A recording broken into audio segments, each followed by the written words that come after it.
What's up guys, welcome back to the channel. My name is Charlie, and in this video I want to talk to you a little bit about my Sparco Sprints that are in my C5 Corvette. I've had them in for about 2 years now. Well, not this set exactly, a different color, but Sparco Sprints nonetheless. I've had in my car for about 2 years now, and I wanted to take a video to review them and tell you my long-term thoughts on them, whether I would buy them again, whether you should buy them in your car, and just some things to be aware of when you're dealing with racing seats. Because there are a lot of subtle nuances that you have to balance in and out and compromise with when you're talking about putting in a fixed back, non-reclinable, relatively uncomfortable seat in your car that you may spend a lot of time on the street in. It may not be the smartest decision for you, so hopefully this will help you kind of clarify a few of those things. Cool, so let's just jump right into it. I'm gonna tell you a little bit about the seats themselves, and then we're gonna go take a look inside the car. And if you're interested, if you have a Corvette, a C5 just like mine, I'll show you kind of the fitment of it, because a lot of times one seat does not fit all cars. It may fit in certain things, but smaller cars like Miatas, you may not be able to fit certain seats in. I'm gonna show you that these fit very comfortably well in my C5 Corvette, and we'll just go from there. But first, I want to clarify that I'm running the regular Sparco Sprints. There are two versions of these seats, the regular versions, and then there are the L versions. It's called just the Sprint Ls. And as far as I can tell, they're just a little bit wider. They're a tiny bit more expensive, and I think they're just more for larger people. These seats are nowhere near as tight as a formed Kevlar or carbon or fiberglass shell seat. These are a steel tubular frame, which means they're a little bit heavier than those type of shell seats.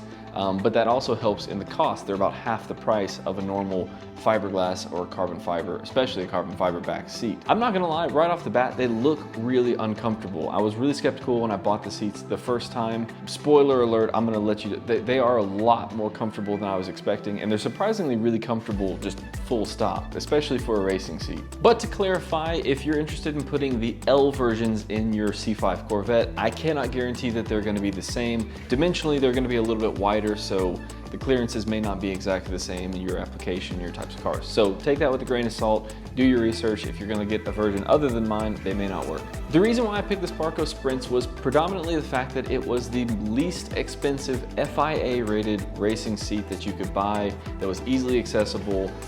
It was something that I think looks good and but also meets those safety ratings. Because the thing that you trade off of when you buy a racing seat is it's really easy to fall into the trap of buying a cheaper seat from eBay, Amazon, things like that, that are a fiberglass back seat that have no official safety ratings on. That was something that was important to me, is because the whole point of putting a racing seat in the car to me was safety.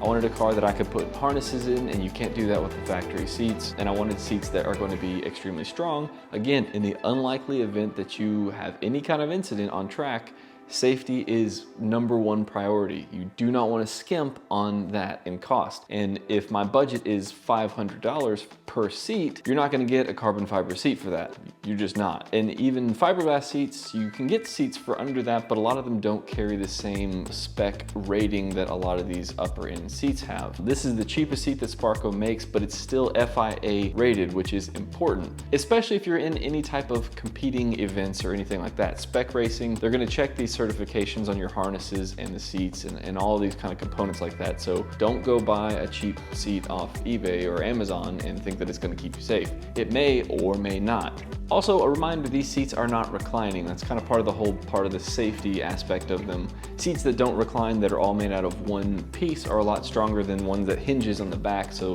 that's why almost all rated racing seats you see, if not all of them, are going to be fixed back. So if you see that term, it just means that the back doesn't recline. The base and the back are fixed. In my case, I use Sparco's own brackets for my car. Sparco makes brackets for a lot of different types of cars, so check their website. Same thing with the safety mindset.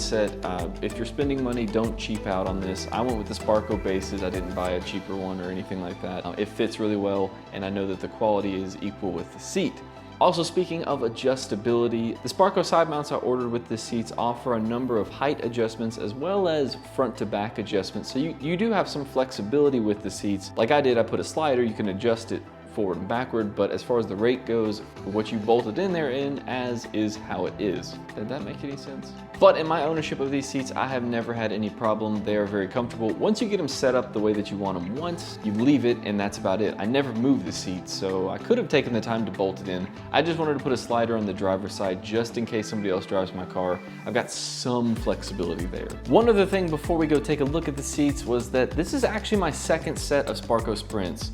They're the same exact seat, but they're a different color, and it's kind of funny because I bought these seats originally in mid-2020 and there was a lot of supply shortages and I could only get the black seats, but I really wanted the red ones. I'm a fan of white cars with red interiors. If you've seen any of the other cars on my channel, that's obviously why. And so I wanted the red ones, but they were out of stock and they were, you know, a month behind on shipping. So I was like, I needed them for a track day. I went ahead and bought the black ones. I was actually able to sell those. I made all of my money back and then I went and bought these red ones. And I never mentioned the price actually, so I'm gonna go ahead and cover that now. But these seats are about $400. And I say about because it depends on the time of the year, the stock, and which distributor you buy them from. And they fluctuate between $380 and $420. So they're not terribly expensive. I mean, it's about $800 or $900 for the set, but for what you get and the rating you get behind it and the confidence you have as far as the safety goes, I'm really happy with it. So with that, let's go ahead and check it out. I'm gonna show you the fitment and then just give you some final thoughts and just basically show the seats off a little bit more. So, all right, let's get to that. Okay, cool. So now that we're in the seats, you can kind of see there's kind of a process to get into the seats. They're not just like normal ones where you just kind of slide on in. With these side bolsters, you're kind of over and into it, but you get used to it. It's pretty easy. It comes really naturally once you get into it, out of it. For the first couple times, it is snug. You definitely feel like you're contained, which is a good thing, but they're actually not overly restrictive. They're not uncomfortably tight. Now I'm 5'10", about 170, 175 pounds, and to me they're really comfortable. It's a good compromise between something that's, you know, you feel really contained. When you sit in these things versus the stock seats in a C5 especially, you realize how awful in a sports car, especially when you get out on track and you start really being aggressive in corners, you start to realize how much you appreciate having this extra bolstering in here. Sparco says that the regular ones are for up to I think it's at a 34-inch waist, which is, I'm more of like a 32, and you can feel a little bit of room in here. But with all that said, I can see that if you're a relatively bigger person, you may want to spring for the L's. Again, I've never sat in those, so I can't compare them to this. I'm just basing this on what these seats are. The padding in the seats is actually surprisingly quite good. It does take a little bit of time to break in, but it's actually all foam padded behind everything. In the pictures, they look like they're just flat, just fabric, but they are padded and it's a lot more comfortable than they look, I promise. And so the last thing too with this is that the main reason why I got these seats was, one, for a lot more support. These stock seats were terrible. Some cars' stock seats aren't bad, but the C5, it was really bad. But the biggest reason why is that I wanted to run harnesses, and to run them properly, you need a seat with the harness holes. And I have the harness bar in the back and everything, and so I made this work. Right now I'm just running the 4-point harness. Let's go ahead and do this. And you can see now, you're in. Normally I'd be running a Hans device with a helmet and everything like that, but on the streets you're just running normal belts, and it's relatively comfortable. I mean, once you get in and get set down, in a car like this, it's, you know, you're not reclining, texting, and doing all that nonsense. You know, you're driving, so it's something that feels natural and you get used to it really quickly. The only thing that takes a little bit of getting used to is not buckling up before you close the door, because once you're strapped in, you can't reach the door anymore, so you have to unbuckle it and then close the door and then rebuckle it. I did not run the factory seat belts with this. The way that they mount, I'm not sure exactly how it would work going over these. My intention was to have harnesses from the get-go, so if you run the factory seat belts, I don't know whether or not that they will work. So don't quote me on that. I can't speak to that. But yeah, so I think they look really good in my opinion. They are really relatively comfortable, especially for the price that they are, the features that you get, the functionality that you get, and mostly the safety. I believe this is Nomex covered fireproof material across everything, so it's extremely strong and it's fire retardant, which is a good thing. Again, safety is your #1 priority. And one last bonus tip for you if you plan on doing this to your car. If you're going committed and you're gonna go all out, you're gonna get harnesses and you're gonna get seats and you're gonna get all this stuff for setting up for the track, something I highly recommend if you can, or if you're willing to do this to your steering wheel, is to put an aftermarket steering wheel with a quick release. This is a Sparco L360, I believe it's called, but I put a quick release on it, which again makes it getting in and out of the car much easier. This comes right off. There's a lot more space to get in and out of. With the helmet on and the roof on, this is really hard to get in and out of. You'd barely be able to get in here with the helmet on and everything, with a Hans device on, with the steering wheel that's just fixed to the column. So, fun tip, get one of those as well. And getting in is a process, getting out is also equally something you're gonna have to get used to and kind of figure out how you do it yourself. Everybody has a different method. I just kind of climb out of here.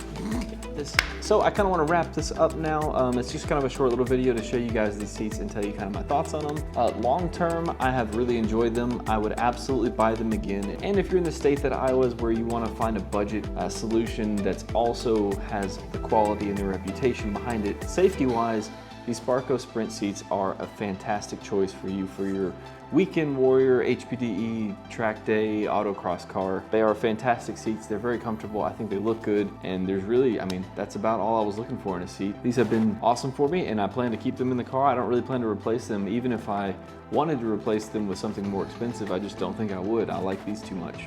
They do a good job of that dual purpose. They're just comfortable enough to drive on the street and they're really just good enough for driving on the track. They blend that really well. I hope that you found this helpful. If you're new to the channel, consider subscribing, like the video. If you got any questions about anything, definitely put them in the comments below. I try to answer everything. Yeah, so these are the Sparco Sprints. They're great seats and you should probably buy them too. Until next time.